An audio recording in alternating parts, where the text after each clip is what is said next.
नमस्कार प्यारे बच्चों। एक बार फिर से स्वागत है आप सबका आपके अपने इस ऑनलाइन प्लेटफॉर्म पर। कैसे हो आप सब? उम्मीद व आशा करते हैं कि सब स्वस्थ होंगे, मस्त होंगे और अपनी तैयारी को बहुत बेहतरीन तरीके से कर रहे होंगे। लास्ट क्लास में हमने कूलाम्स का लॉ को पढ़ा था।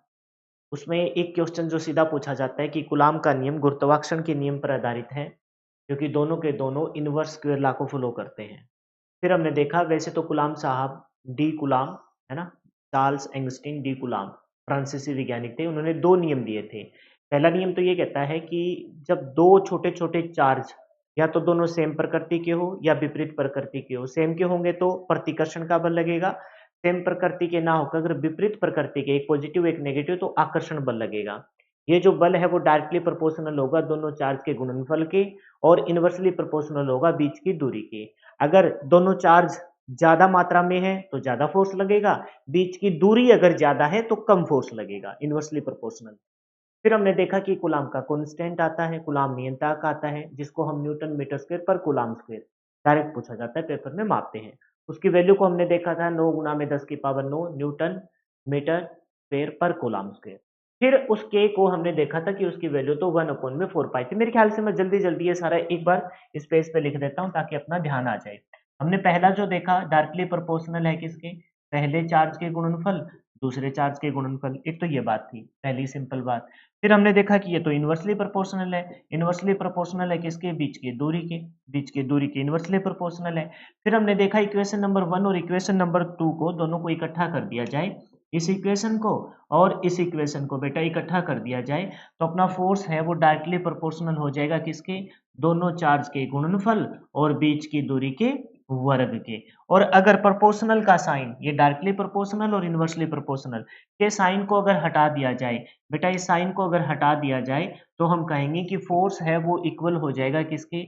के Q1 इंटू में Q2 और अपन में क्या आ जाएगा? Are square. और फोर्स को हम किस में मापते हैं बेटा? हम मापते हैं जी न्यूटन में। किस में मापते हैं? न्यूटन में। फोर्स को किस में मापा जाता है? एसआई जो मात्रक है फोर्स का वो क्या है? न्यूटन है। यहाँ तक हमने अपने कूलाम्स के लॉ को पढ़ा। फिर हमने आकर्षण प्रतिकर्षण है वो तो ऑलरेडी पहले ही पढ़ चुके थे। अगर मैं यहाँ से इस के की यूनिट पहले के का मान ही लिख लेते हैं क्योंकि साला ऑलरेडी पढ़ चुके हैं। के की जो वैल्यू है वो 9 इंटू 10⁻⁹ और इसकी जो यूनिट होती है वो होती है न्यूटन मीटर स्क्वायर पर कूलाम स्क्वायर। बेटा ये यूनिट आपकी डायरेक्ट पूछी जाती है। कूलाम नियतांक की यूनिट कूलाम नियतांक को किस में मापते हैं? तो इसको मापते हैं बेटा न्यूटन मीटर स्क्वायर पर coulomb square. Newton metre square पर कूलाम स्क्वायर। और बेटा जब इस के को हम ड्राइव कर रहे थे, इस के की वैल्यू को हम ड्राइव कर रहे थे, तो के की वैल्यू के लिए हमने बोला था कि के इज इक्वल टू होता है 1 अपॉन में 4 पाई एप्सिलॉन। किसके बराबर होता है जी? 4 पाई एप्सिलॉन के बराबर होता है। और बेटा जब इस एप्सिलॉन को हमने देखा था तो इसको बोला था कि ये फादर साहब है और इसके दो बेटे हैं, एक एब्सोल्यूट परमिटिविटी और एक रिलेटिव परमिटिविटी। एक एब्सोल्यूट परमिटिविटी और दूसरा कौन सा था बेटा? रिलेटिव परमिटिविटी था। अगर मैं बात करूं एब्सोल्यूट परमिटिविटी की, यानी कि एब्सोल्यूट ओब्सोल्यूट ओब्सोल्यूट एब्सोल्यूट को ओब्सोल्यूट बोला था मैंने, वैसे तो एब्सोल्यूट होता है लेकिन आप ओ से पढ़ना। और एक्चुअल में कल मैंने ओ ही लिख दिया था बेटा, ये ओ ना होके होता क्या है? एब्सोल्यूट होता है। एब्सोल्यूट होता है, एब्सोल्यूट परमिटिविटी होता है। और मैंने कल कहा किससे लिख दिया था? ओ से लिख दिया था ताकि आपको याद हो जाए, ओ से एब्सोल्यूट। वैसे होता है क्या? ये एब्सोल्यूट परमिटिविटी होता है। एब्सोल्यूट मतलब निरपेक्ष। क्या बोलेंगे? निरपेक्ष। और बेटा ये होती है हवा या निर्वात की विद्युतशीलता। हवा या निर्वात की विद्युतशीलता, इसकी बेटा वैल्यू आपको याद रखनी है कि एब्सोल्यूट परमिटिविटी की जो वैल्यू होती है बेटा वो 8.854 गुना में 10 की पावर -12। और फिर इस यूनिट को पलट देंगे, न्यूटन मीटर स्क्वायर पर कूलाम स्क्वायर को पलट देंगे तो कूलाम अपॉन में न्यूटन मीटर स्क्वायर। ये वैल्यू भी आपको याद रखनी है जो पेपर में आपसे डायरेक्ट पूछ ली जाती है। पेपर में आपसे डायरेक्ट पूछ ली जाती है। बेटा दूसरा कौन सा था? दूसरा था अपना रिलेटिव परमिटिविटी। रिलेटिव परमिटिविटी नाम आपको इंग्लिश वाले ध्यान रखने, वैसे मैं हिंदी में पढ़ा रहा हूँ आपको पता है, लेकिन फिर भी आपको इंग्लिश वाले ध्यान रखने। रिलेटिव परमिटिविटी इसको बोलते हैं क्या? निरपेक्ष है वो तो ये है सापेक्ष, सापेक्षिक विद्युतशीलता। आप इसको बस सापेक्ष रखो। और बेटा इसका जो मान है हवा और निर्वात में, एक तो बेटा ये यूनिट लेस होती है। रिलेटिव परमिटिविटी क्या होती है? यूनिट लेस होती है। इस बात को भी आप लिख लेना अगर आपसे पूछे कि इसका मात्रक है, जैसे इसका मात्रक है कूलाम स्क्वायर पर न्यूटन मीटर स्क्वायर। बेटा ये क्या है, यूनिट लेस है। और हवा और निर्वात में, बेटा किसमें, हवा और निर्वात में इसकी जो वैल्यू होती है वो कितनी होती है, हवा और निर्वात में इसकी वैल्यू 1 होती है। हवा और निर्वात में इसकी वैल्यू क्या होती है जी, 1 होती है। अब क्वेश्चन देखते हैं हम किससे संबंधित, हम देखते हैं जी अपने इस फॉर्मूले से संबंधित। कूलाम्स लॉ का जो फॉर्मूला देखा है ना हमने, कौन सा, कि F इज इक्वल टू के into Q one Q two upon में आर स्क्वायर, इससे रिलेटेड अब दो न्यूमेरिकल लेते हैं, उसके बाद हम नेक्स्ट कॉन्सेप्ट पे चले जाएंगे। क्वेश्चन को पढ़िए। वायु में, इसमें बोला बेटा वायु में, वायु बोले या निर्वात बोले, वायु और निर्वात में जो कुलाम्स नियतांक के है उसकी वैल्यू होती है 9 इंटू 10⁻⁹ न्यूटन मीटर स्क्वायर पर कूलाम स्क्वायर। उसी वैल्यू को यूज करना है, उस के की वैल्यू को वो यूज नहीं करना 1/4 पाई एप्सिलॉन, फिर एप्सिलॉन को लिखते फिर epsilon naught epsilon are, epsilon are की वैल्यू लिखो 8.85 है ना, 8.5 और ऐसा कुछ लिखते फिर, ऐसे की हमें कोई जरूरत नहीं, हमें डायरेक्ट के की वैल्यू लिखनी है। वायु में एक दूसरे से 30 सेंटीमीटर दूरी पर रखे दो छोटे आवेशित गोलों पर क्रमशः 2 गुना 10⁻⁷ कूलाम तथा 3 गुना 10⁻⁷ कूलाम आवेश है, इनके बीच कितना बल काम करेगा, है ना। आया हुआ क्वेश्चन आप देख सकते हो मार्च 2019 की परीक्षा में। कितना बल काम करेगा, इन चार ऑप्शनों में से हमें एक चूज करना है। सबसे पहले तो बेटा वैल्यू लिखते हैं, न्यूमेरिकल आ जाए ना, जब तक आपकी अच्छी प्रैक्टिस ना हो तब तक आपको वैल्यू को लिखना सीखना है। इसने बोला है कि कितना बल काम करेगा, कितना बल काम करेगा, यानी कि बेटा हमें एफ की वैल्यू को फाइंड आउट करना है, एफ की वैल्यू को फाइंड आउट करना है। वायु में एक दूसरी आर 30 सेंटीमीटर की दूरी पर रखें तो बेटा आर की मान कितना है, आर का मान सर 30 सेंटीमीटर है। छोटे आवेश जिनके ऊपर आवेश पहले चार्ज 1 कितना दे रखा है, वो दे रखा है 2 गुना 10⁻⁷ कूलाम, चार्ज फर्स्ट ये। चार्ज 2 जो सेकंड चार्ज हमें दे रखा है वो दे रखा है बेटा 3 गुना में 10⁻⁷ कूलाम, ये दो चार्ज हमें दे रखे हैं।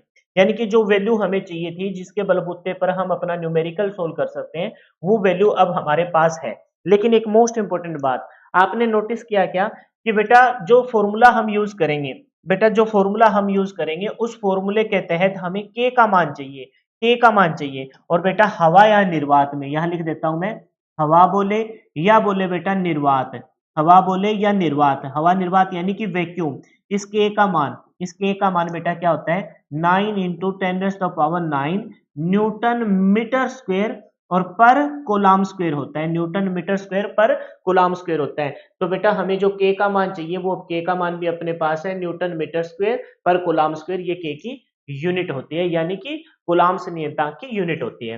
अब फॉर्मूला लगाएंगे, एफ का जो फॉर्मूला होता है बेटा सबको मालूम है, एफ इज इक्वल टू क्या होता है, एफ इज इक्वल टू होता है सर, क्या बोलेंगे, के क्यू वन इंटू में क्यू टू अपॉन में क्या बोलेंगे आर स्क्वायर, होता है कि नहीं होता, बिल्कुल होता है सर, इसमें कोई दोहराई नहीं है।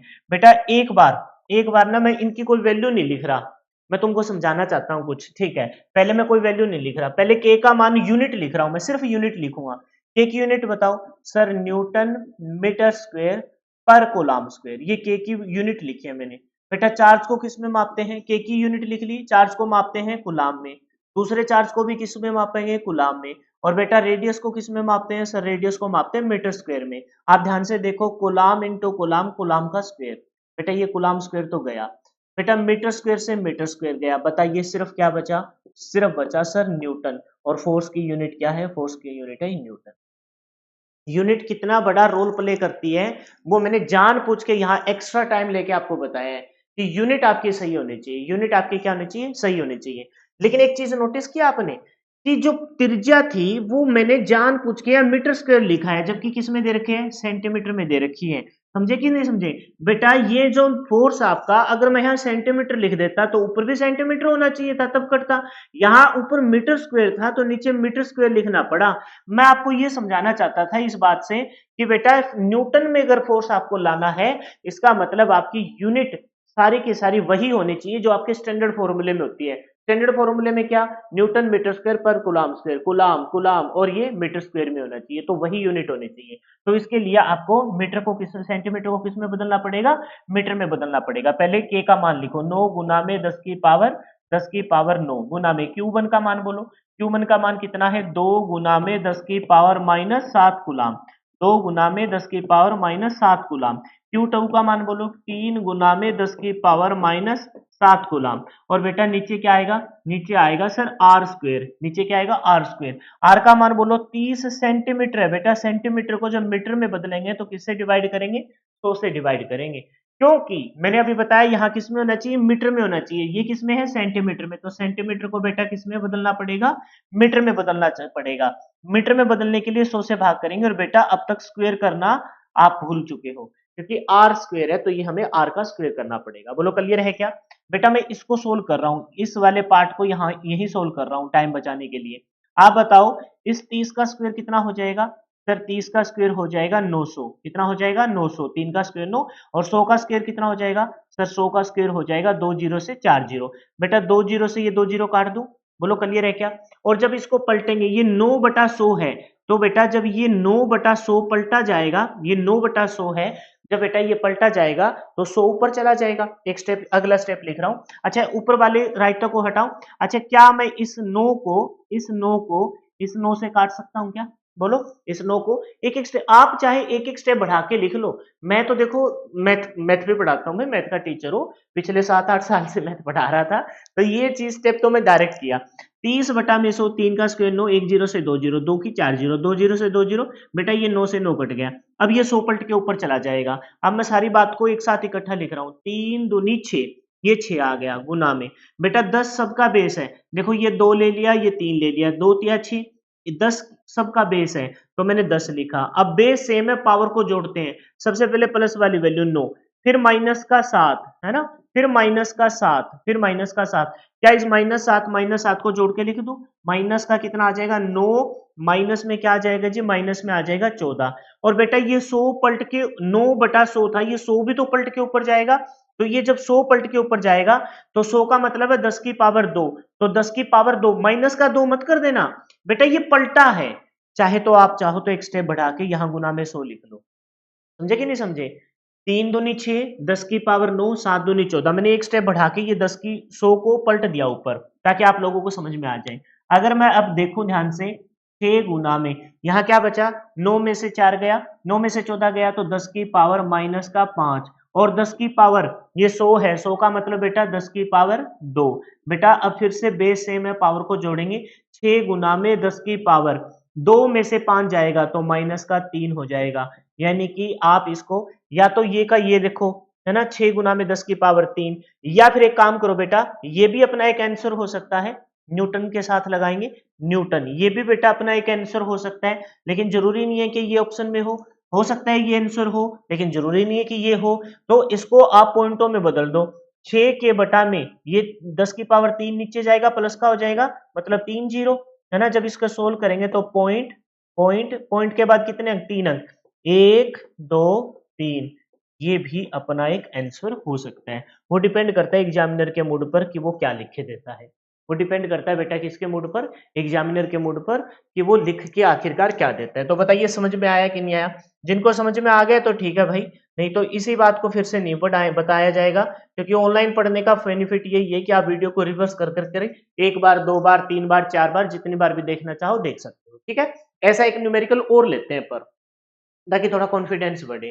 क्वेश्चन में क्या कहा है, निर्वात में हवा बोले या निर्वात, अब मैं डायरेक्ट लिखूंगा, हवा हो या निर्वात हो तो के का मान क्या होता है बेटा, 9 गुना में 10 की पावर 9 न्यूटन मीटर स्क्वायर, ये यूनिट याद कर लेना, बार बार रिपीट कर रहा हूं, पर कूलाम स्क्वायर होता है, न्यूटन मीटर स्क्वायर पर कूलाम स्क्वायर होता है कि नहीं होता? बिल्कुल होता है सर, ठीक है।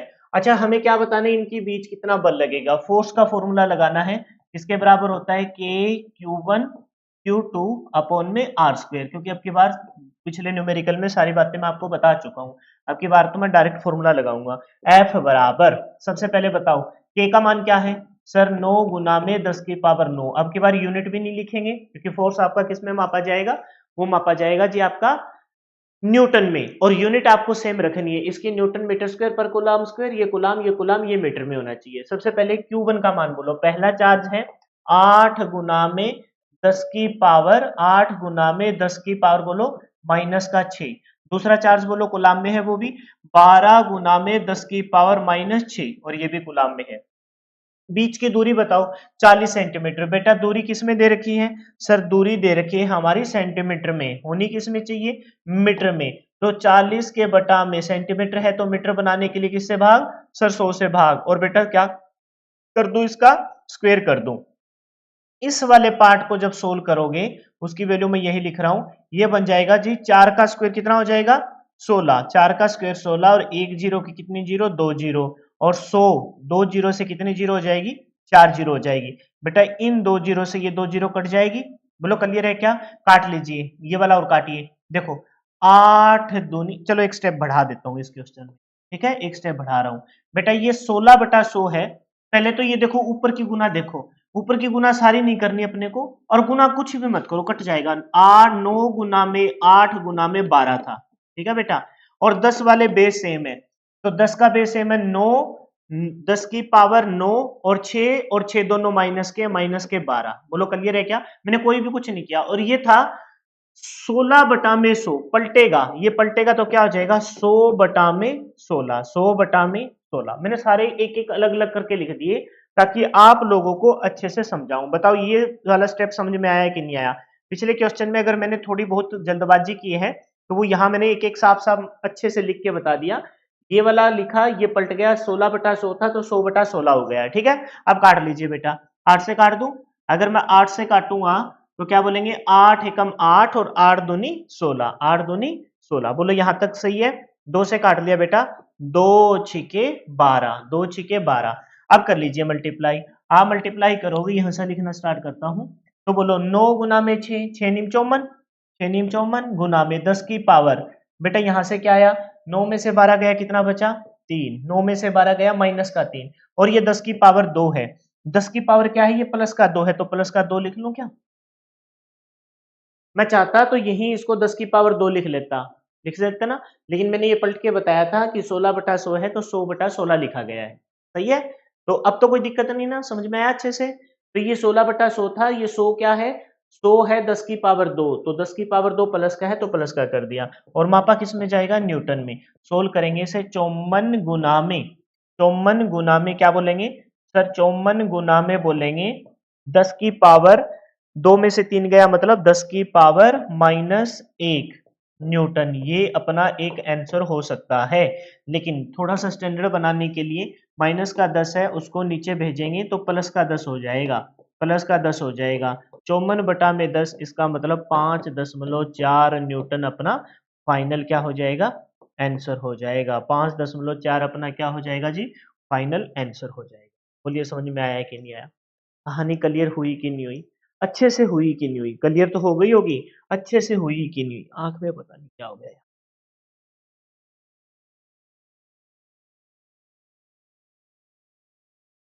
बताइए क्लियर है? तब तक मैं थोड़ा सा इसको सही कर देता हूँ। बस ये सीधा लिख दिया कि भाई ऐसे किए, गोले गोले अजीब से लग रहे थे। सही है भाई? समझ में आया? पिछला न्यूमेरिकल ये था, एक ये न्यूमेरिकल था। ठीक है, समझ में आया है तो बढ़िया बात है, नहीं समझ में आया तो वीडियो को एक बार फिर से रिवर्स करके देख लेंगे। अब देखते हैं कूलाम के नियम की सीमाएं, limitation of coulombs law. Limitations of coulombs law कि कूलाम्स के नियम की क्या क्या सीमाएं हैं। ठीक है, तो सुनो, यह नियम केवल बिंदु आवेश के लिए लागू होते हैं। दो छोटे छोटे चार्ज, स्मॉल चार्ज, और बिंदु आवेश के लिए लागू होता है। अब बिंदु आवेश का मतलब क्या है उसको आप थोड़ी देर बाद को में अच्छे से समझ में आएगा। ये बिंदु आवेश का एक्चुअल में मतलब क्या है इसको आप थोड़ी सी देर बाद पता लगेगा, क्योंकि फिलहाल तुमको नहीं पता चल रहा होगा कि बिंदु आवेश का यहाँ मतलब क्या है। फिर कहता है कि यह नियम अधिक दूरी के लिए सत्य नहीं है। यह नियम लार्ज डिस्टेंस के लिए, बेटा किसके लिए? लार्ज डिस्टेंस के लिए सत्य नहीं है। लार्ज डिस्टेंस के लिए सत्य नहीं है। क्यों नहीं है सत्य? क्योंकि हमने देखा कि जो फोर्स है वो इनवर्सली प्रोपोर्शनल है बीच की दूरी के, इनवर्सली प्रोपोर्शनल है बीच की दूरी के। इस बात का मतलब क्या है? अगर दूरी बहुत ज्यादा होगी, बेटा दूरी अगर बहुत ज्यादा होगी तो लगने वाला फोर्स है वो बहुत ही कम हो जाएगा। इस वजह से ये न्यूटन कूलाम्स लॉ आपका वर्क करेगा या नहीं करेगा इस बार की कोई गारंटी नहीं है। और जब बहुत ज्यादा दूरी हो जाएगी तो कूलाम्स लॉ वर्क आपका नहीं करेगा। तो ये बोलता है कि यह नियम बहुत ही कम डिस्टेंस के लिए लागू होता है, लार्ज डिस्टेंस के लिए। कौन से डिस्टेंस के लिए बेटा? लार्ज डिस्टेंस के लिए ये नियम लागू नहीं होता। बिंदु चार्ज के लिए आएंगे, यह नियम केवल दो चार्ज के बीच में कितनी दूरी 0.75 गुना 10 की पावर -15 मीटर से कम दूरी के लिए गणना करने में सक्षम नहीं है। अच्छा, ये कम, इससे कम दूरी के लिए गणना करने में सक्षम क्यों नहीं है? अब तुम याद करो बेटा, जो आपका न्यूक्लियस हमने देखा था, क्या देखा था जी? न्यूक्लियस, यानी कि आपने देखा होगा कि भाई एक एटम है, इस एटम के अंदर कौन है? न्यूक्लियस, जिसके ऊपर कौन सा चार्ज है? पॉजिटिव चार्ज है। याद करो, अब मैं तुमसे देखता हूं तुमको कितना याद है। सबसे बताओ कि इलेक्ट्रॉन का व्यास किस में मापते हैं? इलेक्ट्रॉन का व्यास सबसे छोटा होता है, जो 10 की पावर -18 मीटर होता है। बताइए फिर प्रोटॉन का व्यास किस में मापते हैं? सर फर्मी मीटर में मापते हैं, 10 की पावर -15। न्यूट्रॉन का व्यास किस में मापते हैं? सर इसको भी फर्मी मीटर में मापते हैं, 10 की पावर -15। न्यूक्लियस का माप भी किस में मापते हैं? सर इसको भी फर्मी मीटर में मापते हैं, 10 की पावर -15। तो बोल रहा है कि यह नियम केवल दो चार्जों के बीच में अगर इतने से कम दूरी हो, है ना बेटा, इतने से कम दूरी हो तब ये लागू नहीं होगा। क्यों नहीं लागू होगा? क्योंकि बेटा इतने से कम दूरी पर कौन सा नियम लागू हो जाता है? आकर्षण का। कौन सा नियम लागू होता है? आकर्षण का, क्योंकि नाभिक के बीच में पॉजिटिव चार्ज और चक्कर लगा रहे हैं कौन? Negative charge. तो पॉजिटिव इसे अपनी तरफ खींचेगा, नेगेटिव इसे अपनी तरफ खींचेगा, और कौन सा लग जाएगा? ये लग जाएगा जी नाभिकीय बल। कौन सा बल लग जाएगा? नाभिकीय बल लग जाएगा, क्योंकि इतनी कम दूरी में कौन काम करता है? नाभिकीय बल काम करता है, नाभिकीय बल काम करता है। इससे अगर कम दूरी हो तो बेटा कौन सा बल काम करता है? नाभिकीय बल काम करता है। इसमें एक तो आता है क्या? आकर्षण का नियम, एक तो अपनी तरफ खींचेगा, आकर्षण करेगा, और दूसरा, है ना, दूसरा यहां आपको ध्यान होगा कि जो आकर्षण और प्रतिकर्षण बल जो लगेंगे वही तो क्या बनाता है? इसमें अभिकंद्रीय बल। एक, क्योंकि न्यूक्लियस के अंदर कैसा चार्ज है? Positive charge. इलेक्ट्रॉन चक्कर लगा रहे हैं, कैसा चार्ज है? Negative charge. और आपको पता है कि इससे अगर कम दूरी होगी तब कौन सा बल लगने लग जाएगा? आपका लगने लग जाएगा नाभिकीय बल।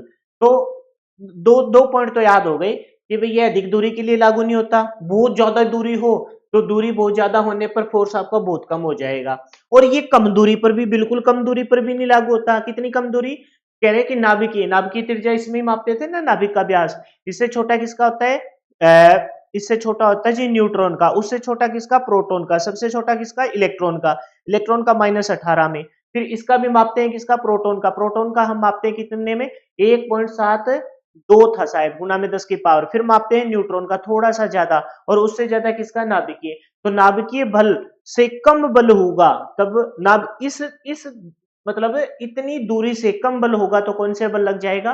नाभिकीय बल लग जाएगा। इससे अगर कोई ज्यादा दूरी होगी तब आपको कौन सा लगेगा? कूलाम का लॉ लगेगा। तो भी ना तो ज्यादा दूरी के लिए ना कम दूरी के लिए आपसे पूछा जाता है क्या मतलब क्या गुलाम का नाभिकीय बल से कम दूरी पर लागू हो सकता है? क्या आप कहेंगे नहीं लागू हो सकता। नाभिकीय दूरी कौन सी है?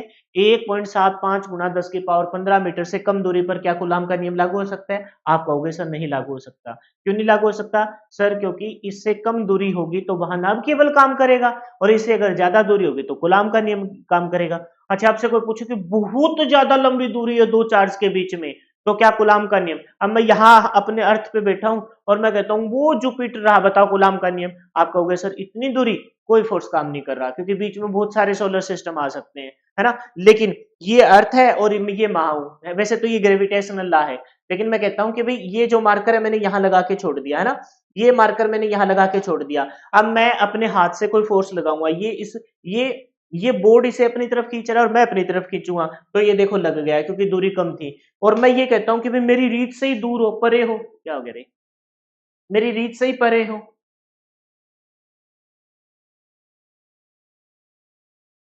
ठीक है, मेरे को लगा समझाने के लिए। मेरी रीत से परे हो तो बताओ दूरी बहुत ज्यादा बढ़ गई, और तो यहाँ कौन सा बल नहीं लगेगा? गुलाम का बल काम नहीं करेगा। ठीक है, तो वहां कौन सा काम करेगा? नाभिकीय बल काम करेगा। एक मोस्ट इंपोर्टेंट बात जो यहाँ, वैसे तो गुलाम के नियम की यही 3 सीमाएं हैं, लेकिन ये बात पीछे रह गई थी, इसको यहाँ इंक्लूड किया गया है। गुलाम का नियम आवेश के आकार, बेटा आवेश की मात्रा पर निर्भर करता है। कितना बड़ा पिंड है इस बात से उसे कोई मतलब नहीं है। कितना बड़ा आवेश है, आकार है, कितना बड़ा आकार है, इस बात से उसे कोई मतलब नहीं है। और ना ही बेटा उसके किससे मतलब है, द्रव्यमान से। द्रव्यमान से मतलब होता है ग्रेविटेशनल लॉ में। द्रव्यमान से किससे मतलब होता है, ग्रेविटेशनल लॉ। मोस्ट इंपोर्टेंट बात है, इसकी पीछे रह गई थी, इसके ऊपर मैं स्टार कर रहा हूं, ध्यान से समझ लेना कि क्या कूलाम का नियम दो छोटे छोटे आवेश जो है, बिंदु आवेश है, उनके आकार पर निर्भर करता है क्या? अगर आकार पर निर्भर करता है तो बताइए यहां क्यों लिखते कि भाई कूलाम का नियम तो किस पे लागू होता है, बिंदु आवेश के लिए ही सत्य है, बिंदु आवेश के लिए ही सत्य है। अगर आकार छोटे पे लागू नहीं होता तो ये पॉइंट क्यों लिखते? तो ये कह रहा है कि कूलाम का नियम ना आकार पर निर्भर नहीं करता, और किस पे नहीं निर्भर करता, वस्तुओं का द्रव्यमान कितना है, वो सिर्फ और सिर्फ किस पे निर्भर करता है? तो आप कहेंगे वो सिर्फ और सिर्फ है ना, वस्तुओं के किस पे निर्भर करता है कि उनके आवेश पे निर्भर करता है। किस पे निर्भर करता है? आवेश, यानी कि उनके ऊपर लगने वाले चार्ज पर निर्भर करता है। चार्ज पे निर्भर करता है। कैसे निर्भर करता है सर? अगर चार्ज ज्यादा होगा, उनके बीच में अगर फोर्स की है ना, अगर कूलाम के नियम को अच्छे से समझो तो तुम कहोगे अगर अपने Q1 की वैल्यू ज्यादा है और अगर अपने Q2 की भी वैल्यू ज्यादा है, Q1 और Q2 में से कोई एक भी ज्यादा है, तो बेटा इसके ऊपर लगने वाला फोर्स भी क्या होगा? इसके ऊपर लगने वाला फोर्स भी अपना बहुत ज्यादा होगा। तो कह रहे कि कूलाम का नियम आवेश के आकार पर निर्भर नहीं करता, ना ही उसके द्रव्यमान पर निर्भर करता। तो किस पर निर्भर करता है? तो आप कहेंगे आवेश का नियम सिर्फ, कूलाम का नियम सिर्फ निर्भर करता है उसके आवेश पे, चार्ज पे निर्भर करता है। चार्ज ज्यादा तो आपका फोर्स भी ज्यादा, और दूरी पर भी निर्भर करता है, और उसके लिए पॉइंट भी है। तो 3 पॉइंट हो गए। अब मेरे साथ साथ आंख बंद करके, बिंदु, छोटे बिंदु पर सत्य है, आकार पर निर्भर नहीं करता। ये लास्ट वाले पॉइंट ने उसको, बिंदु ए भी सही है, बी भी सही है, बी बिंदु ए को सही सत्यापित करता है। ऐसा पढ़ते हैं ना रीजनिंग में। तो पहला हो गया छोटे छोटे बिंदु, मतलब यह नियमन केवल बिंदु आवेश पे ही सत्य है। दूसरा, दूसरा क्या बोला था? यह अधिक दूरी के लिए लागू नहीं है। ज्यादा दूरी होगी तो फोर्स बहुत कम है, लागू नहीं होगा। बेटा ये कम दूरी के लिए भी लागू नहीं होगा। कम कितनी? 1.75 गुना 10 की पावर -15 मीटर। और वो कौन सी दूरी है? वो सर नाभिकीय बल वाली दूरी है। अगर इससे कम होगा तो नाभिकीय बल काम करेगा, और इससे ज्यादा होगा तो कूलाम का नियम। और बहुत ज्यादा दूरी है तो भी कूलाम का नियम काम नहीं करेगा। और तीसरा और लास्ट पॉइंट क्या था कि बेटा ये आवेश के आकार और द्रव्यमान पर निर्भर नहीं करता। किस पर निर्भर करता है? सिर्फ और सिर्फ आवेश पे निर्भर करता है। किस पे निर्भर करता है? आवेश पे निर्भर करता है। नेक्स्ट है जी कूलाम का नियम, और दूसरी साइड आपका कौन सा? ग्रेविटेशनल नियम। अब इन दोनों का कंपैरिजन हम देखते हैं बहुत अच्छे से, है ना। वैसे तो ये फिजिक्स का है चैप्टर, लेकिन मैं चाहता हूं कि भी तुमको यहां मैं साथ साथ कवर करा दूं, ताकि इन फ्यूचर अपने को कोई टेंशन ना हो, है ना, कि भाई ये चीज अगर आ जाए पेपर में तो अपने रीच से बाहर ना हो, अपनी रीच से बाहर ना हो। तो एक साइड है कौन सा? कूलाम का नियम, और दूसरा कौन सा है? दूसरा है जी अपना ग्रेविटेशनल लॉ, गुरुत्वाकर्षण का नियम। तो दोनों को बहुत ध्यान से देखेंगे, ठीक है। दोनों को मैं बहुत अच्छे से आपके सामने रिप्रेजेंट करूंगा, बस आपको समझते हुए चलना है। कोई भी भड़क नहीं लेनी किसी भी प्रकार की, है ना। जो मैं समझा रहा हूं उसको समझ के और फिर से एक बार पीडीएफ को रीड आउट कर लेंगे, तो मेरी ख्याल से आपको कोई ऐसी कोई चीज नहीं होगी जो समझ में ना आए। बेटा सुनो, दोनों में ही हम फोर्स निकालते हैं।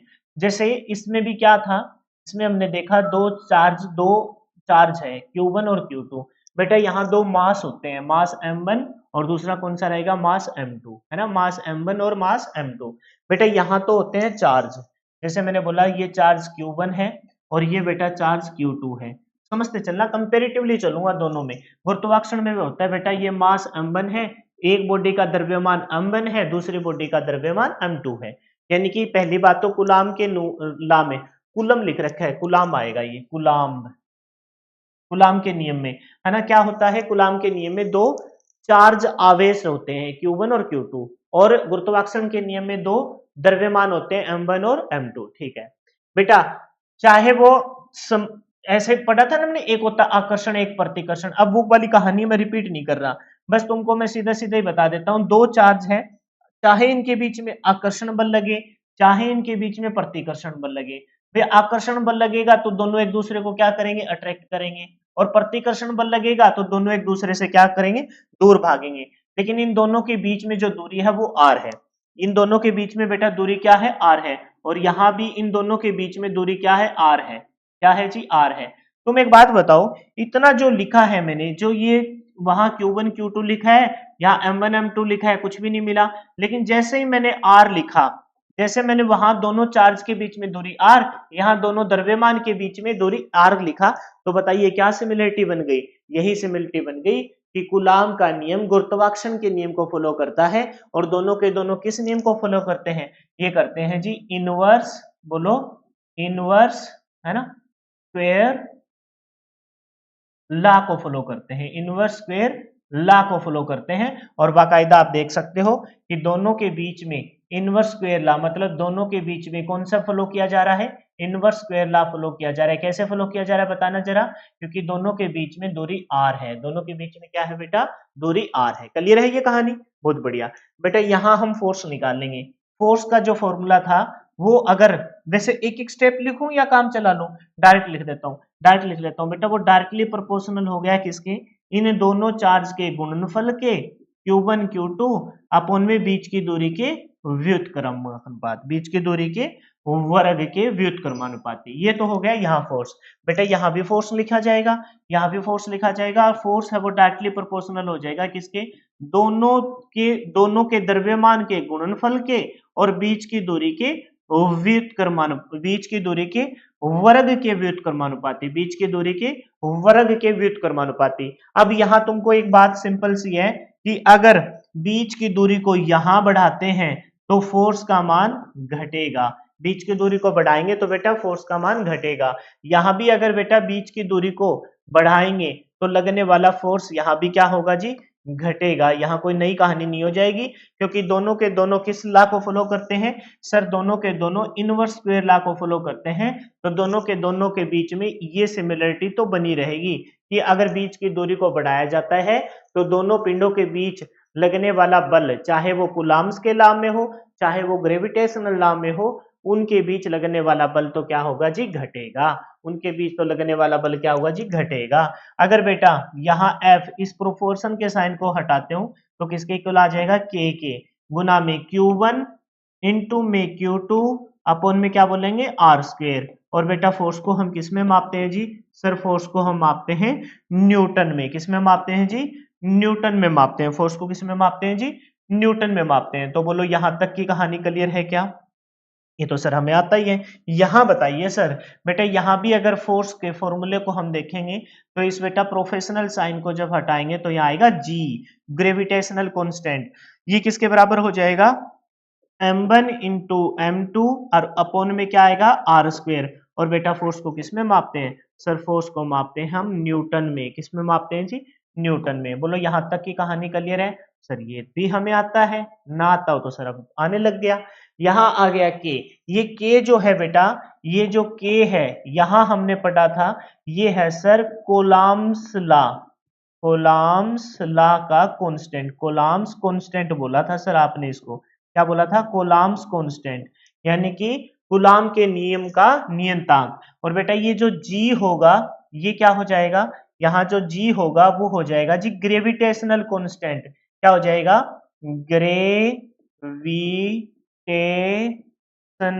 Gravitational constant. हिंदी में क्या कहेंगे इसके? गुरुत्वाकर्षण का नियतांक। बेटा ये जो के हो या जी हो, है ना, चाहे के हो चाहे जी हो, दोनों के दोनों क्या है? नियतांक है। बेटा ये जो है ये कूलाम का नियतांक है। ये किसका है? कूलाम, है ना, कूलम का नियतांक है। और बेटा ये जो है ये किसका नियतांक है? सर ये गुरुत्व का नियतांक है, गुरुत्वाकर्षण का नियतांक है। गुरुत्वाकर्षण वाकर्षण का नियतांक है। ये गुरुत्वाकर्षण का क्या है बेटा? कांस्टेंट, मतलब नियतांक है। बोलो यहां तक की कहानी क्लियर है क्या? उस के का मान मैं आपको ऑलरेडी बता चुका हूं। अब जी का मान देखेंगे। एक बार इतना नोट कीजिए, फिर थोड़ा सा स्लाइड को छोटा करके मैं आप दोनों की वैल्यू को बताता हूं। क्लियर है? ठीक है, मेरे ख्याल से स्लाइड को छोटा ना करके एक छोटा सा पेज और ले लिया जाए। यहां तक की कहानी क्लियर है क्या? अभी अभी हमने देखा, अभी अभी हमने देखा जो फॉर्मूला बना, क्या? F इज इक्वल टू के Q1 Q2 अपॉन में बेटा आर स्क्वेयर, है ना, आर स्क्वेयर। और दूसरा जो फॉर्मूला बना इधर से, F इज इक्वल टू जी, क्या? M1 इंटू M2 और बेटा क्या था? आर स्क्वेयर, है कि नहीं है? ऊपर वाला किसका है? कूलाम्स का नियम। नीचे वाला कौन सा है बेटा? नीचे वाला है सर ग्रेविटेशनल नियम, ग्रेविटेशनल गुरुत्वाकर्षण का नियम। और के और जी की मैं बात करूं बेटा, के और जी की अगर मैं बात करूं, के और जी की मैं बात करूं तो एक बार थोड़ा सा सर्कल करके बता देता हूं। चाहे मैं इस के की बात करूं, चाहे मैं इस जी की बात करूं, बेटा ये जो दोनों है, ये जो दोनों है बेटा, ये क्या है जी? कांस्टेंट है। क्या है? कांस्टेंट, यानी कि नियंतांक है, नियंतांक है। एक तो है जी कौन सा? एक तो है कूलाम का नियंतांक और दूसरा कौन सा है सर? ग्रेविटेशनल नियंतांक। बेटा के की जब हमने यूनिट निकाली थी, वो निकाली थी क्या? Force into R square upon में Q1 अपॉन में Q2, ये यूनिट निकाली थी हमने। अब इसको जब हमने यूनिट में कन्वर्ट किया था, इसको बेटा जब इसको, है ना, लिख देता हूं बेटा, जब इस सारे को हमने कन्वर्ट किया तो हमारी जो यूनिट बनी, एफ बना क्या? न्यूटन, है ना, आर बना मीटर स्क्वेयर क्योंकि मीटर है, मीटर होती है दूरी की, और ये बना क्यू सी इंटू सी मतलब कोलाम का स्क्वेयर। तो के की जो यूनिट बनी वो बनी बेटा न्यूटन मीटर स्क्वेयर पर कोलाम स्क्वेयर। ठीक उसी प्रकार से बेटा अगर मैं यहाँ से जी का मान निकालूं तो ये बन जाएगा एफ इंटू में आर स्क्वेयर, ऊपर तो सेम रहेगा, और नीचे आ जाएगा m1 इंटू में m2, m1 इंटू में m2। और बेटा जब इस पूरे को मैं सोल्व करता हूं, बेटा जब मैं इस पूरे को सोल्व करूंगा तो अपना जो यूनिट बनेगी जी की, ऊपर तो सेम की सेम बनेगी, ऊपर तो क्या बनेगी? सेम की सेम बनेगी, न्यूटन मीटर स्क्वेयर, नीचे है द्रव्यमान, द्रव्यमान को मापते हैं जी किलोग्राम में, तो K M G, M G, M G मतलब सॉरी एम मतलब किलोग्राम, m1 इंटू m2,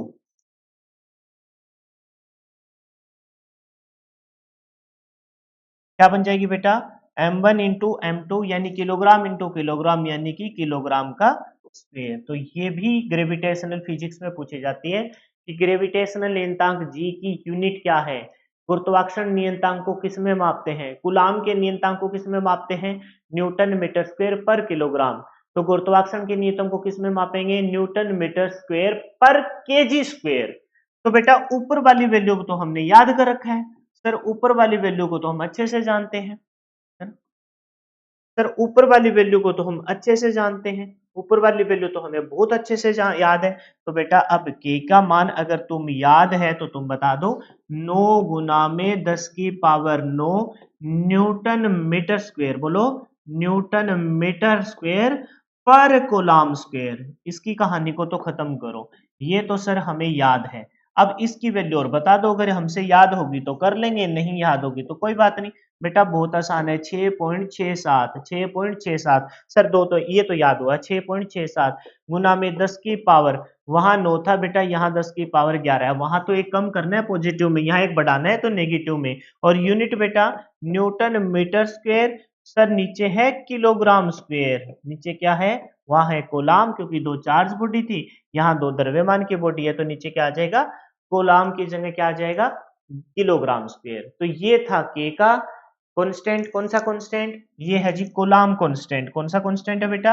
ये है कूलाम कांस्टेंट। और ये कौन सा है सर? ये है ग्रेविटेशनल कांस्टेंट। क्या है? Gravitational constant. वो वाला तो क्या था सर?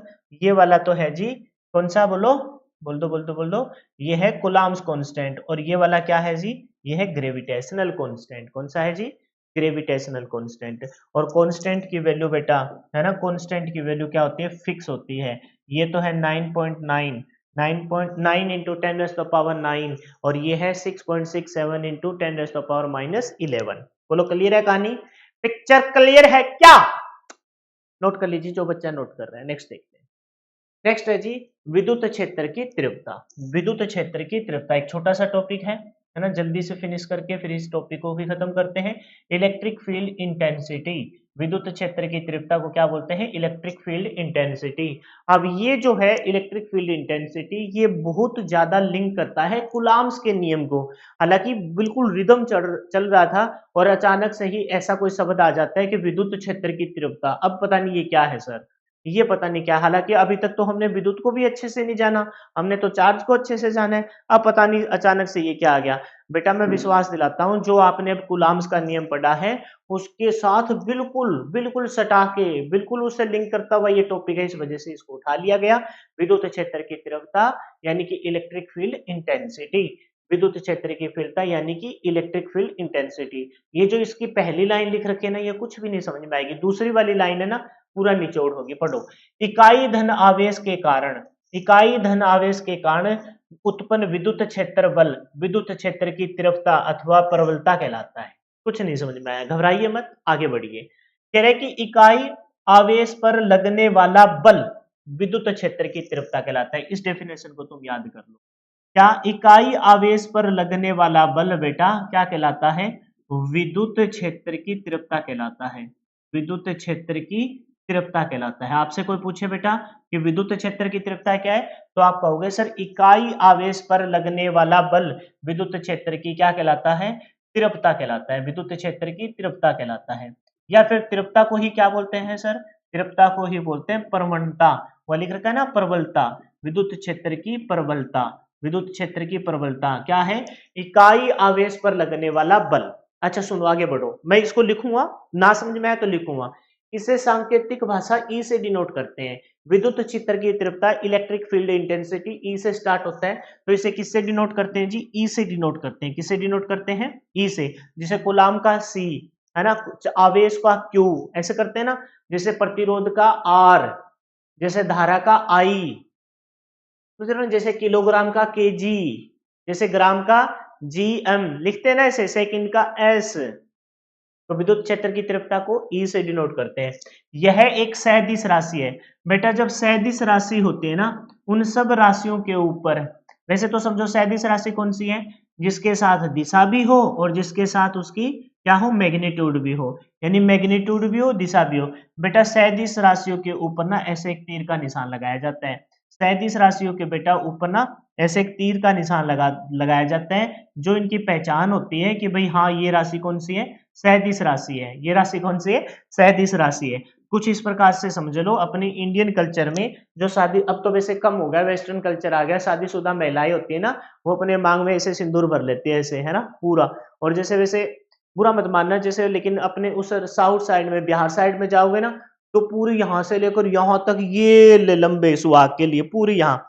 वैसे वो जो कल्चर है ना, वो बहुत प्योर वाला कल्चर है। मैं उसकी तौहीन नहीं करता कभी, मैं उसकी रिस्पेक्ट करता हूँ कि अपने पति देव की लंबी उम्र के लिए ना महिलाएं लंबा ऐसे यहाँ तक सिंदूर भरती है जहां तक मांग जाती है। और साइंटिफिकली वो उनके दिमाग को ना बड़ा ठंडक और रिलैक्स रखता है। तभी तो देख लो अपने यहाँ, अपने खास करके हरियाणा, हरियाणा की जो महिलाएं ऐसे ना ऐसे आग बुबुली से रहती है ना, मतलब जैसे कुछ कुछ बोले अरे सुनते, मैं मतलब खुद के वो निकल जाएंगे जज्बात, चलो छोड़ो। सदिश राशि तो देखो, जिस प्रकार से महिलाएं शादीशुदा हो तो लंबा सिंदूर भरती है, लेकिन आजकल तो वेस्टर्न कल्चर आ गया, कम भरती है चूड़ी पहनना, और इनको भी वो समझते हैं कि मेरा तो भाई तो ही कम हो जाएगी ना, लेकिन फिर भी सोचो दिखावे के लिए थोड़ा बहुत कर भी लेते हैं। तो सदिश राशियों के ऊपर बेटा ये तीर का निशान होता है।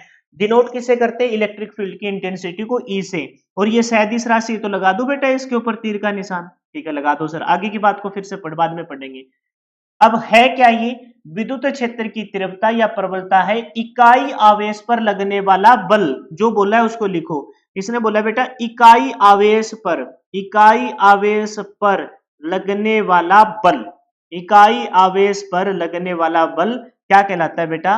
विद्युत क्षेत्र की तीव्रता कहलाता है। इकाई आवेश, आवेश क्या है? इकाई, एक कूलाम चार्ज, इकाई आवेश, कोई एक आवेश है, आवेश ले लिया मैंने, पर लगने वाला बल विद्युत क्षेत्र की तीव्रता कहलाता है। और बेटा अगर ये सदिश राशि है तो ये बल भी कैसी राशि है? सदिश राशि है, क्योंकि एक निश्चित दिशा में अगर बल को लगाया जाए तो सदिश को ही रिप्रेजेंट करेगा। बल क्या है? किसी निश्चित दिशा में किया गया कार्य, डिस्प्लेसमेंट भी होगा और साथ में क्या लगेगा? कोई आपका वर्क डन भी होगा। तो विद्युत क्षेत्र की तीव्रता को इस वाले फॉर्मूले से डिनोट करते हैं कि इकाई आवेश पर, आवेश लगाया पर लगने वाला बल विद्युत क्षेत्र की तीव्रता कहलाता है। अब पढ़ो, एकांक धन आवेश, इकाई मतलब एकांक धन आवेश के कारण उत्पन्न विद्युत क्षेत्र बल, विद्युत क्षेत्र बल, एकांक, एकांक धन आवेश, प्रॉपर डेफिनेशन ऊपर वाली है, नीचे वाले को तो कन्वर्ट किया गया है। कह रहा है कि एकांक धन आवेश के कारण उत्पन्न विद्युत क्षेत्र बल विद्युत क्षेत्र की तीव्रता अथवा प्रवणता कहलाती है। अब आ गया समझ में? ठीक है। 37 राशि है। विद्युत क्षेत्र की तीव्रता दूरी के वर्ग के सापेक्ष घटती है। विद्युत क्षेत्र की तीव्रता वोल्ट में व्यक्त की जाती है। दोनों लाइनों को पढ़ेंगे, लेकिन एक बार यहाँ पर थोड़ा फोकस करते हैं। अच्छा, अब समझो, हमने कूलाम के नियम को पढ़ा था। हाँ बताओ, हाँ बताओ बेटा। देखो बेटा, हमने कूलाम के नियम को पढ़ा था। कूलाम के नियम के अकॉर्डिंग हमने देखा था कि दो चार्ज Q1 और Q2 है, लेकिन इस और उनके बीच में अगर दूरी, उनके बीच की दूरी को बेटा अगर R से रिप्रेजेंट किया जाए, किससे रिप्रेजेंट किया जाए? R से रिप्रेजेंट किया है। दो चार्ज Q1 और Q2 है, उनकी दूरी को R से रिप्रेजेंट किया जाए। अब इसने क्या कहा है कि एकांक एक आवेश, यानी कि एक आवेश तो 1 कूलाम ही है, एक आवेश तो 1 कूलाम है। ये वैसे हम चार्ज को कैसे लिखते थे? ये जैसे चार्ज Q1 है और इसको बोला था हमने चार्ज Q2 है, ये चार्ज Q1 है, ये Q2 है कूलाम में, और बीच की दूरी को हमने R से डिनोट किया था। ये तो कह रहा है कि एकांक इकाई, एक जो चार्ज है ना वो तो एक ही कूलाम है, एकांक है, और दूसरा चार्ज है उसको, ये जैसे Q1 है, ये Q2 था, एक को हमने 1 मान लिया तो दूसरे को Q से ही डिनोट कर दूं। तो बताइए इस वाले को हटा दूं यहां से। अरे समझे कि नहीं समझे? जैसे हमने कहा कि भाई दो मेहमान है ना, दो मेहमान, ऐसे समझो, एक ही नाम के दो इंसान हैं, एक ही नाम के दो इंसान हैं, एक है राम और दूसरा भी राम है, एक है राम तो दूसरा भी राम है। अब उन दोनों के बीच में आपने बोल रखा है राम ए राम बी। अब मैं कहता हूं कि राम ए है, उसको तुम ये कह दो कि भाई अच्छा, उसको तुमने रिप्रेजेंट कर दिया, फिर राम का नाम राम ना होके 1 रख दो, तो दूसरे का भी राम, पहले आप बोल रहे थे जैसे इसका नाम राम ए है, इसका राम बी है, राम ए राम बी। अब हमने क्या कहा, राम ए का जो मान है ना, उसको हमेशा ये मानो कि जैसे इनको लाइनों में खड़ा करना, तो हमेशा कौन खड़ा होता है? राम ए, फिर बाद में खड़ा कौन होता है? राम बी। अब राम ए तो हमेशा ही फर्स्ट पे ही खड़ा होता है, तो उसको साइड में कर दिया। बस एक ही ध्यान रखो कि दूसरे पे कौन खड़ा होता है? राम बी खड़ा होता है। समझे मेरी बात को? ये मैंने समझाने की कोशिश की है, ना समझ में आए तो भाई छोड़ो इसको। एक जो चार्ज है वो तो 1 कूलाम है, एकांक चार्ज है, तो इसको Q1 और Q2 मान रहे थे, तो इसको 1 मान लिया, तो इसको क्यों मान ले? क्यों हम अलग अलग नाम से रिप्रेजेंट करें? समझे कि नहीं समझे? अरे बेटा, जैसे तीन चार्ज हो, एक है Q1, अब समझ में आएगा, दूसरा है Q2 और तीसरा है Q3। ये हमने बोला, ये इनके नाम। अरे मैं ये कह दूं कि ये जो पहला चार्ज है बेटा, ये जो पहला चार्ज है, इसको तो हमने मान लिया कि ये 1 कूलाम है ना, ये 1 कूलाम है। ये पहला जो चार्ज है इसको तो हमने मान लिया कि ये तो 1 कूलाम है। दूसरा चार्ज है उसे मान लिया 2 कूलाम है, ये 2 कूलाम है, गिवन है। तो बेटा तीसरे को क्यों 3 मानेंगे क्या? हट यार, क्या बच्चों वाली बात। सर तीसरे को क्यों मान लो? पहला 1 कूलाम है, दूसरा 2 कूलाम है, तो तीसरे को क्या मान लो? तीसरे को हम क्या मान लेते हैं? सिर्फ क्या मान लेते हैं? क्यों मान लेते हैं। समझे कि नहीं? सब तो आ गया होगा समझ में। तो ठीक है, उसी प्रकार से Q1 और Q2 थे, तो इसको 1 मान लिया, तो ये क्या हो गया बेटा? ये हो गया जी अपना Q, और बीच की दूरी है R। ठीक है। अब बताओ फोर्स का फॉर्मूला क्या होता है? फोर्स का सर फॉर्मूला होता है, क्या बोलो? Q1 इंटू, अच्छा पूरा फॉर्मूला लिखना है, पूरा फॉर्मूला लिखना है। बोलो क्या बोलेंगे? K Q1 into Q2 upon में क्या होता है सर? R square. किसका फॉर्मूला है ये है जी अपना फोर्स का फॉर्मूला। और इसको यहां ना लिख के ऊपर लिखना पड़ेगा, तुमको लगेगा कि इसका रिजल्ट इसके बराबर आ गया। हम लिख रहे हैं फोर्स का, कूलाम के फॉर्मूले के अकॉर्डिंग फोर्स का फॉर्मूला लिख रहे हैं। क्या होता है जी? के Q1 Q2 और अपॉन में क्या होता है सर? अपॉन में होता है जी R स्क्वायर। ये किसका फॉर्मूला है? ये है जी कुलाम्स के नियम का। किसके नियम का है जी? कुलाम्स के नियम का। अब बेटा इस विद्युत क्षेत्र की तीव्रता के अकॉर्डिंग लगाओ, तो E is equal to vector scalar राशि है, सदिश राशि है। F की जगह क्या रखेंगे? K Q1 Q2। बेटा K की जगह K रखूंगा। Q1 का मान कितना है सर? Q1 का मान 1 है। Q2 का मान कितना है? Q1 का मान 1 है, Q2 का मान कितना है? Q है। कितना है जी? Q है। और अपॉन में बेटा क्या आएगा? अपॉन में आएगा जी R स्क्वायर। बोलो कितना आ जाएगा? R square. बेटा जब इसे सोल्व किया तो हमने देखा K Q और अपॉन में क्या है? R square. तो बेटा ये फॉर्मूला याद कर लेना कि विद्युत क्षेत्र की तीव्रता का जो फॉर्मूला होता है, विद्युत क्षेत्र की तीव्रता का जो बेटा फॉर्मूला होता है वो होता है K Q अपॉन में R square. K Q upon में R स्क्वायर, इसको याद कर। अब पढ़ दो दूसरी लाइन को। विद्युत क्षेत्र की तीव्रता दूरी के वर्ग के सापेक्ष घटती है। दूरी के वर्ग के सापेक्ष घटती है। विद्युत क्षेत्र की तीव्रता दूरी के सापेक्ष, दूरी के वर्ग के सापेक्ष, अगर दूरी बढ़ेगी बेटा तो विद्युत क्षेत्र की तीव्रता क्या होगी? विद्युत क्षेत्र की तीव्रता घटेगी। दूरी के वर्ग के सापेक्ष घटती है। दूरी अगर बढ़ेगी, वैसे ये वर्ग दिखाना इधर गलत हो जाएगा। आप ये सोचो, जैसे हमने कूलाम्स के नियम में पढ़ा था ना कि दूरी इतनी गुना कर दो तो फोर्स उतने गुना। तो विद्युत क्षेत्र की तीव्रता दूरी बढ़ने पर घटती है। विद्युत क्षेत्र की तीव्रता दूरी बढ़ने पर क्या होती है बेटा? दूरी बढ़ने पर घटती है। बोलो ये बात समझ में आई कि नहीं आई? ये आगे लाइन अब समझ में। इससे अगली लाइन पढ़ो, इससे अगली लाइन पढ़ो। अगली लाइन में क्या बोला है? अगली लाइन में बोला है विद्युत क्षेत्र की तीव्रता को हम किस में व्यक्त करते हैं? वोल्ट में व्यक्त करते हैं। किस में व्यक्त करते हैं जी? वोल्ट में व्यक्त करते हैं। एक मिनट रुकना। देखो, चार्ज को किस में मापते हैं? कूलाम में। और इसको किस में मापते हैं? मीटर में। तो ये अगर पूरा देखा जाए तो ये होता है न्यूटन मीटर स्क्वायर पर कूलाम स्क्वायर। ये क्या है? कूलाम। ये है मीटर। इस पूरे को सोल्व किया जाएगा तो आ जाएगा वोल्ट। पूरे को काट पीट के सोल्व करेंगे तो लास्ट में बच जाएगा, काटने पीटने के बाद आपका किस में आ जाएगा? वोल्ट में। तो विद्युत क्षेत्र की तीव्रता को हम किस में मापते हैं जी? वोल्ट में मापते हैं। किस में मापते हैं? वोल्ट में मापते हैं। ये वाली बात पे आपको ध्यान रखना। ठीक है, बोलो समझ में आया कि नहीं आया? आया है क्या? वैसे विद्युत क्षेत्र की तीव्रता की एक यूनिट ये होती है, ये वाली याद कर लेना, न्यूटन पर कूलाम। न्यूटन पर कूलाम, ये विद्युत क्षेत्र की तीव्रता की यूनिट होती है। फोर्स को किस में मापते हैं? न्यूटन में। चार्ज को किस में मापते हैं? कूलाम में। तो विद्युत क्षेत्र की तीव्रता का फॉर्मूला क्या है? न्यूटन पर कूलाम। एक ये वाला भी मात्रक है, ये याद कर लेना। विद्युत क्षेत्र की तीव्रता का क्या है? मात्रक है। एक बार पूरा का पूरा रिपीट कर देता हूँ ताकि अच्छे से समझ में आए। कह रहे कि एकांक आवेश पर, एक इकाई आवेश पर लगने वाला बल, इकाई आवेश पे लगने वाला बल। फिर हमने पढ़ा इसकी प्रॉपर डेफिनेशन, एकांक धन आवेश पर आवेश के कारण उत्पन्न विद्युत क्षेत्र, विद्युत क्षेत्र बल विद्युत क्षेत्र की तीव्रता कहलाते हैं। इसके सिंबल को डिनोट करते हैं ई से। सदिश राशि है तो सदिश के ऊपर ये लगेगा। इकाई आवेश पे लगने वाला बल इस प्रकार से होगा। फिर हमने देखा इसकी यूनिट को इधर निपटाते हैं। फोर्स को मापते हैं न्यूटन में, चार्ज को मापते हैं कूलाम में, तो इसका मात्रक क्या हो जाएगा? न्यूटन पर कूलाम। फिर हमने देखा फोर्स का जो फॉर्मूला है वो होता है के क्यू वन क्यू टू अपन में आर स्क्वायर। लेकिन इसने तो कहा था कि इकाई आवेश है, एक इकाई आवेश है। इसको ये क्यू वन था, ये क्यू टू था। बेटा ये वन है तो ये क्यू हो जाएगा, बीच की दूरी आर है। फॉर्मूले में रखा के क्यू वन की जगह रखेंगे वन, क्यू टू की जगह रखेंगे क्यू अपन में आर स्क्वायर। जिनकी वैल्यू को रखना है उसको मैंने देखो अलग मार्कर से शो कर दिया। क्यू की जगह वन, क्यू टू की जगह क्यू रखा। तो इस पूरे को सोल्व किया तो के क्यू अपन में आर स्क्वायर। तो विद्युत क्षेत्र की तीव्रता का फॉर्मूला बन गया के क्यू अपन में आर स्क्वायर, के क्यू अपन में आर स्क्वायर। और विद्युत क्षेत्र की तीव्रता, तीव्रता मतलब विद्युत क्षेत्र की तीव्रता को किसमें मापते हैं? वोल्ट में मापते हैं। इसमें मापते हैं? वोल्ट में मापते हैं। ये तुमको थोड़ी देर के बाद, थोड़ी देर क्या, एक दो लेक्चर के बाद पता लगेगा कि जितने जितने आप दूर जाओगे, जितनी दूर जाओगे कि विद्युत क्षेत्र की तीव्रता कम होती जाएगी, जितने पास रहोगे विद्युत क्षेत्र की तीव्रता बढ़ती जाएगी। क्योंकि कोई विद्युत क्षेत्र की तीव्रता क्या बताता है कि उसके अंदर कितना इलेक्ट्रिक इफेक्ट आप महसूस कर रहे हैं। लेकिन फिलहाल मैं आपको कंफ्यूज नहीं कर रहा, बस आपको इतना सा ध्यान रखना है। क्लियर है? ठीक है, लास्ट टॉपिक देखिए। लास्ट है गाउस का नियम। कौन सा नियम है जी? गाउस का नियम है। गाउस के नियम से रिलेटेड एक क्वेश्चन पूछा जाता है कि गाउस का नियम किस किन चीजों पे लागू होता है। तो जो पेपर में आने वाला है ना वो ये पॉइंट है।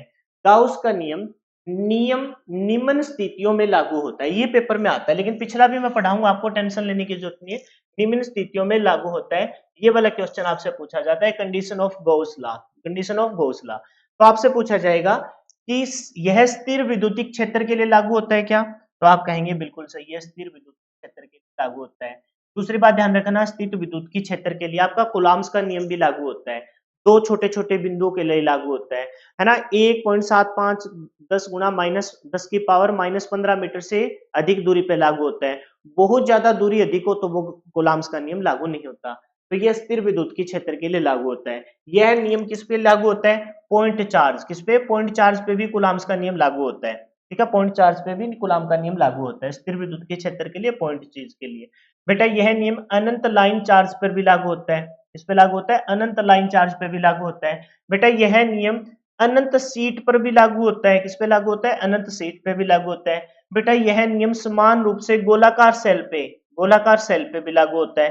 कहने का मतलब यह है कि बेटा कि गाउस का नियम है ना, गाउस का नियम है ना बेटा, वो सभी बॉडी पे लागू होता है ना। अगर आपसे पूछा जाए ये चार ऑप्शन देके और आपसे पूछा जाए क्या इन सब पे गाउस का नियम लगेगा, तो ध्यान रखना कि बेटा इस पे भी लगेगा, विद्युत स्थिर विद्युत की क्षेत्र के लिए। पॉइंट चार्ज पे भी लगेगा बेटा, अनंत लाइन सीट पे भी लगेगा बेटा, है ना। लाइन चार्ज पे लगेगा, अनंत सीट पे भी लगेगा बेटा, और गोलाकार सेल्स पे भी लगेगा। यानी कि आप कह सकते हो कि बेटा जो गाउस का नियम है, गाउस का नियम है, यही क्वेश्चन पेपर में पूछा जाता है बेटा। गाउस लॉ है ना बेटा, वो सभी चीजों पे लागू होता है। ये लिख लीजिए नोट करके, सभी चीजों पर लागू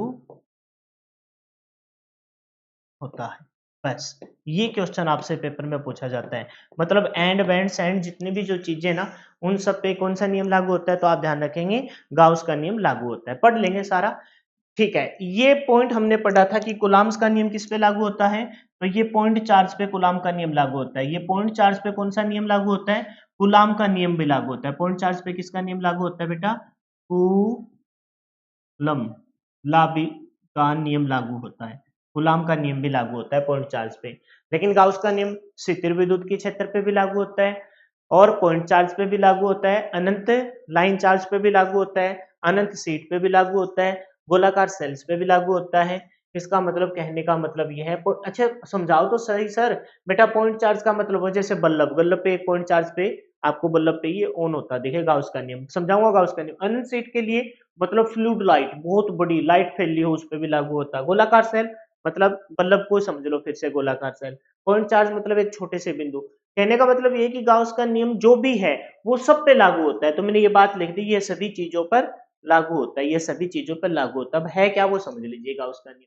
गाउस का नियम कहता है कि यह नियम विद्युत आवेश के वितरण, विद्युत आवेश के क्या वितरण एवं उसके कारक कारण उत्पन्न विद्युत क्षेत्र में संबंध दिखाता है। किन किन चीजों के बीच में संबंध दिखाता है, ये पेपर में नहीं पूछा जाएगा, लेकिन मेरा फर्ज है आपको पढ़ाना। गाउस का नियम विद्युत आवेश के वितरण, विद्युत आवेश के बेटा क्या, वो वितरण, विद्युत आवेश के वितरण मतलब जो वितरण हो रहा है, किस किस में वितरण हो रहा है, देख लीजिए आप। वितरण आपने देखा कि वितरण जो हो रहा है वो किन किन चीजों में हो रहा है। ये कह रहे हैं कि स्थित विद्युत के क्षेत्र, पॉइंट चार्ज, अनंत लाइन चार्ज, अनंत सीट, गोलाकार सेल, इन सब पे क्या हो रहा है, वितरण हो रहा है, विद्युत आवेश का वितरण। एवं उसके कारण उत्पन्न, और उसके कारण उत्पन्न क्या, विद्युत क्षेत्र, विद्युत आवेश के वितरण और विद्युत क्षेत्र, विद्युत आवेश का वितरण, चार्ज का डिस्ट्रीब्यूशन, और विद्युत क्षेत्र यानी कि करंट की वजह से जो क्षेत्र प्रोड्यूस होता है, इलेक्ट्रोमैग्नेटिक इफेक्ट की वजह से जो फील्ड प्रोड्यूस होता है, उसके बीच में क्या बताता है, संबंध स्थापित करता है। क्या करता है बेटा, संबंध स्थापित करता है। नियम के अनुसार किसी तल से, कोई एक तल से निकलने वाले विद्युत फ्लक्स, विद्युत फ्लक्स जो निकलेगा उस तल द्वारा घिरे हुए विद्युत आवेश के मात्रक, विद्युत आवेश के मात्रक, विद्युत आवेश के मात्रक का कितना, 1/एप्सिलॉन, 1/एप्सिलॉन गुना होता है। 1 बाय क्या होता है बेटा, एप्सिलॉन गुना होता है, 1/एप्सिलॉन गुना होता है। और ये जो एप्सिलॉन है आपने पढ़ा होगा, एप्सिलॉन इज इक्वल टू क्या होता है, ई नोट और ई आर होता है। एक तो होते हैं एब्सोल्यूट परमिटिविटी और एक रिलेटिविटी। बेटा ये तो आपका यूनिट लेस होता है। ई आर का जो मान होता है बेटा वो क्या होता है, ये तो हवा निर्वात में इसकी वैल्यू 1 होती है और यूनिट लेस होती है। तो बच गया कौन, ई नोट, एब्सोल्यूट बच गया। और एब्सोल्यूट यहाँ क्या है, वायु या निर्वात की विद्युतशीलता है।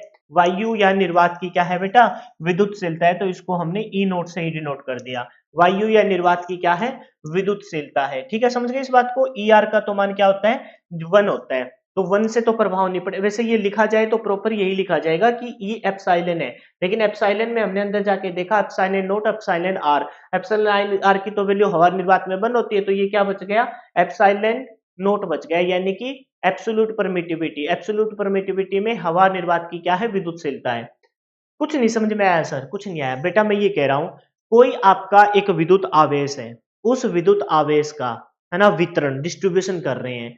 उस विद्युत आवेश के वितरण एवं उसके कारण उत्पन्न विद्युत क्षेत्र में संबंध दिखाता है। भाई कोई आवेश का डिस्ट्रीब्यूशन किया आपने, डिस्ट्रीब्यूशन किया तो कोई विद्युत क्षेत्र बना, तो विद्युत आपकी आवेश के वितरण, आवेश के वितरण और फिर जो विद्युत क्षेत्र बना है उसके बीच में संबंध दिखाएगा। फिर कह रहे हैं कि अगर कोई है ना, इस नियम के अनुसार कोई तल है, कोई ऐसा कोई तल है बेटा, जैसे ऐसे कोई ये मैंने तल बनाया, ये कोई मैंने तल बना दिया, तो इस तल से विद्युत फ्लक्स निकली है, कोई इस तल से क्या निकलेगी, विद्युत फ्लक्स निकलेगी। इस तल से कोई डिफरेंट डिफरेंट दिशा में क्या निकल रही है जी, विद्युत फ्लक्स निकल रही है। ठीक है बेटा, विद्युत फ्लक्स निकल रही है, कोई डिफरेंट डिफरेंट दिशा में क्या निकल रही है बेटा, विद्युत फ्लक्स निकल रही है। विद्युत फ्लक्स उस तल द्वारा घिरे हुए विद्युत आवेश इस तल के द्वारा घिरे हुए विद्युत आवेश के मात्रक का कितना गुना होता है, 1/एप्सिलॉन गुना होता है। 1 क्या होता है, एप्सिलॉन गुना होता है। तो 1/एप्सिलॉन क्या है, वायु और निर्वात की विद्युत क्षमता, ये नियम है। लेकिन इस नियम से रिलेटेड हमारे एग्जाम में सच में बताऊं कोई भी क्वेश्चन नहीं पूछा गया है तो वो ये पूछा गया है कि गाउस का नियम कहाँ लागू होता है। तो गाउस का नियम कहाँ लागू होता है, सब पे लागू होता है।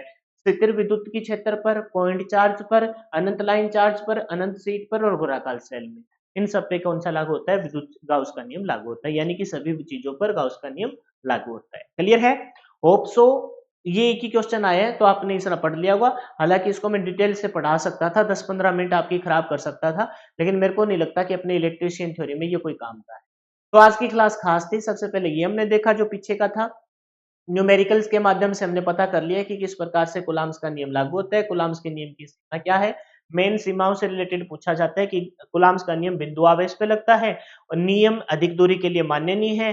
कितनी मिनिमम दूरी, 1.75 इंटू 10⁻⁻15, इससे कम वाले को बोलते हैं नाभिकीय बल लगेगा, वहां कौन सा लगेगा, नाभिकीय बल। और ये आकार और द्रव्यमान पर निर्भर नहीं करता, द्रव्यमान पर नियम करता है कौन, आपका गुरुत्वाकर्षण का नियम। फिर हमने दोनों का कंपैरिजन देखा, दोनों इनवर्स लॉ को फॉलो करते हैं। इसमें हमने जो कोलाम्स कांस्टेंट है उसकी वैल्यू है क्या, 9.9 इंटू 10⁻9 न्यूटन मीटर स्क्वायर पर कूलम्ब स्क्वायर। इसकी वैल्यू जो बेटा है वो है 6.67 इंटू 10⁻11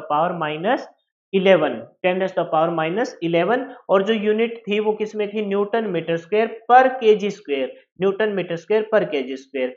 फिर हमने देखा कि विद्युत क्षेत्र की तीव्रता एकांक आवेश यानी कि एकांक आवेश पर लगने वाला बल, और इसको डिनोट करते हैं ई, ये सैदिश राशि है तो ऊपर लग जाएगा तीर, ई के ऊपर तीर इज इक्वल टू क्या बोलेंगे, इकाई आवेश, नीचे क्यू ऊपर लगने वाला बल, बल के ऊपर भी तीर। बल का जो फॉर्मूला था कूलम्ब्स लॉ के अकॉर्डिंग, क्योंकि मैंने बताया कूलम्ब्स लॉ से लिंक करते हैं, वो था F इज इक्वल टू के Q1 Q2 अपन में R स्क्वायर। बेटा पहला तो इकाई आवेश ही है तो इसको ये क्या, ये किसकी वैल्यू है सर, ये वैल्यू है Q1 की, ये Q1 की वैल्यू हो गई, और ये वैल्यू बेटा किसकी है, Q2 की। तो हमने Q1 Q2 नाम ना रख के सीधे रख दिए, ये 1 है ये Q है, तो इसकी जगह 1 रखा, ये Q रखा, तो के क्यू अपॉन में आर स्क्वायर। तो विद्युत क्षेत्र की तीव्रता का फॉर्मूला बन गया के क्यू अपॉन में आर स्क्वायर। बेटा विद्युत क्षेत्र की तीव्रता को इकाई आवेश पे लगने वाला बल तो न्यूटन पर कूलम्ब, ये मात्रक है और ये आगे यूज होगा, एक मात्रक और आएगा वोल्ट पर मीटर, लेकिन फिर ध्यान रखना न्यूटन पर कूलम्ब इसका मात्रक है, और इसको किस में व्यक्त करते हैं, वोल्ट में व्यक्त करते हैं। फिर हमने गॉस लॉ देखा। बस इतना सा ध्यान रखना, गाउस का लॉ है वो सब चीजों पे लागू होता है, विद्युत क्षेत्र की तीव्रता है ना, पॉइंट चार्ज पर, अनंत लाइन चार्ज पर, अनंत सीट पर और गोलाकार सेल में। ठीक है, कल की क्लास अच्छे वाली क्लास रहेगी। फिलहाल के लिए इतना ही। जय हिंद, जय भारत, मिलते हैं नेक्स्ट वीडियो में। Wish you all the best for your upcoming exam. Video देख लिए बेटा, पीडीएफ को पढ़ के फिर से एक बार वीडियो देख लेना, और ये बात हर वीडियो के एंड में मैं रिपीट करता हूँ, ये बहुत काम की बात है, इसको कभी मत भूल। बाय बाय, टेक केयर, मिलते हैं नेक्स्ट वीडियो।